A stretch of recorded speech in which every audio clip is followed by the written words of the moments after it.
जी dear students, अब हम चलेंगे पॉलीन्यूक्लियोटाइड्स की तरफ। और जैसा कि हमने प्रीवियस लेक्चर्स के अंदर पढ़ा था कि पॉलीन्यूक्लियोटाइड्स की दो फॉर्म्स हैं, डीएनए और RNA, and these are made up of nucleotides जो इनके बेसिक यूनिट्स के तौर पर एक्ट करते हैं। हम सबसे पहले ये देख लेंगे कि डीएनए और आरएनए की कंपोजिशन में क्या डिफरेंस होगा, इनमें क्या डिफरेंसेस हैं, फिर हम इनको अलग-अलग डिस्कस करेंगे, डीएनए को और आरएनए को डिटेल से।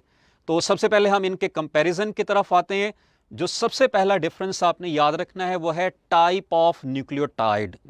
जैसा कि इनके नाम से हमें पता चल रहा है कि DNA is made of deoxyribonucleotide while RNA is made of ribonucleotides. इसी तरह से दूसरा डिफरेंस आप लोग पढ़ चुके हैं शुगर का है कि DNA has deoxyribose sugar while RNA has ribose sugar.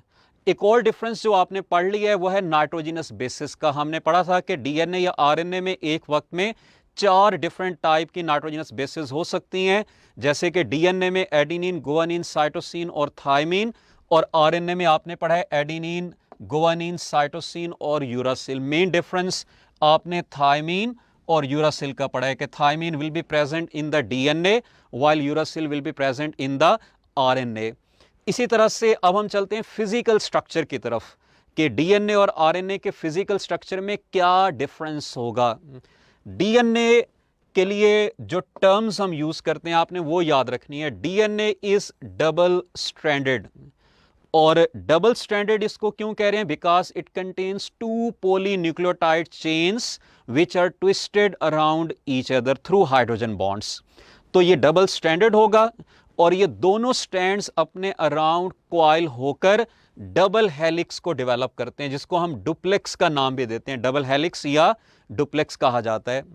और 2 पॉलीन्यूक्लियोटाइड स्ट्रैंड्स होने की वजह से डीएनए को हम कहते हैं डुअल पॉलीमर, यानी 2 पॉलीन्यूक्लियोटाइड चेन्स हैं या इसमें 2 पॉलीमर्स प्रेजेंट हैं, इसलिए इसको डुअल पॉलीमर कहा जाता है। इसके अपोजिट अगर हम आरएनए की तरफ आए तो RNA is single stranded. DNA को हमने पढ़ा है double stranded, RNA is single stranded. कुछ केसेस में ये सिंगल स्ट्रैंडेड आरएनए अपने अराउंड ट्विस्ट होकर डबल हेलिक्स को बना लेता है। तो आपने ये याद रखना है कि RNA can also form double helix. ठीक है, ये कंपल्सरी नहीं है। कुछ फॉर्म्स के अंदर डबल हेलिक्स बन जाएगा, कुछ में नहीं बनेगा, लेकिन यहां पर ये डबल हेलिक्स होगा सिंगल स्ट्रैंड का, यहां पर डबल हेलिक्स डबल स्ट्रैंडेड होगा। इसी तरह से आपने याद रखना है कि RNA is single polymer, it is single polynucleotide chain. DNA में हमने पढ़ा था